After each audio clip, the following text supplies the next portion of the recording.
Caitlin Clark eclipses Hannah Hidalgo's bid to challenge Paige Bueckers for NPOY honors. The Yukon Huskies have just been handed their first loss of the season.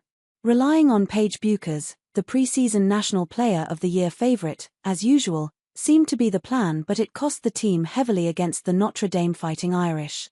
Hannah Hidalgo and company were more than comfortable at home, taking down their third top 5 opponent of the year. And yet, for one Yukon insider, Hidalgo does not hold a candle to Bueckers and is far from equaling Caitlin Clark. Talking about the 79-68 loss on Locked On UConn's live broadcast, host Mark Zanetto calls out a commenter praising Hannah Hidalgo as generational, a term commonly used to describe Clark as well. Can we stop calling every player generational? Zanetto asks. While he doesn't disagree, Hannah Hidalgo is amazing, he also points out, but God, that is just such an overplayed adjective in my opinion. She doesn't have Caitlin Clark's range first off. At 5'6" she needs help. I'm not trying to be a JRK, but I'm gonna tell you, when she gets to the next level, when she plays against bigger guards, they're going to make her go to the hole. She's not Steph Curry, I'm just saying. Against the Huskies, Hidalgo finished with 29 points, 10 boards, 8 assists, and 3 steals. Notably, it was her third game with at least 25 points, 10 rebounds, and 5 assists against a ranked opponent, which ties her with Caitlin Clark and Sabrina Ionescu. With Olivia Miles injuring her left ankle early on in the game, the pressure on her backcourt buddy was even higher. And Hidalgo more than delivered, especially her signature three-pointer at the buzzer ending the third quarter. Yukon had been hot at pursuit on the scoreboard, but the night eventually ended in Notre Dame's favor. Nevertheless, Zanetto said, she's awesome, like, give me Hannah Hidalgo all day. She's a fantastic defensive player, but she can only go right.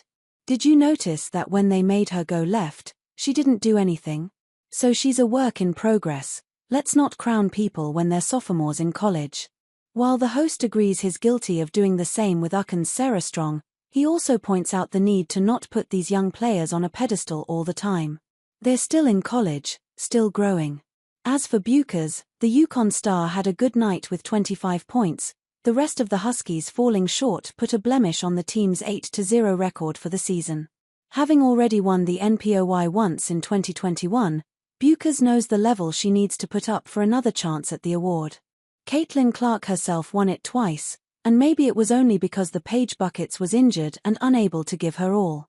Nevertheless, with this latest win, Hannah Hidalgo is still putting up a good fight. Notre Dame coach Niele Ivey was all praises for her star sophomore after defeating a powerhouse last night. Calling her fantastic, Ivey how Hidalgo it's not just her threes but how playing with all her heart ignites the rest of the team. And the player herself knows it.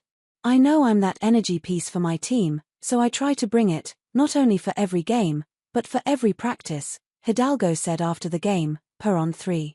I know my team needs that, and I know they feed off of that, so I'm trying to be consistent and bring that energy always.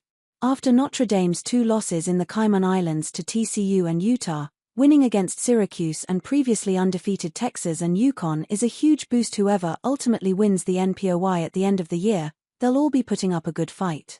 Hannah Hidalgo and Paige Bueckers might not be Caitlin Clark, but they're their own players, which is exactly what makes them exciting to watch.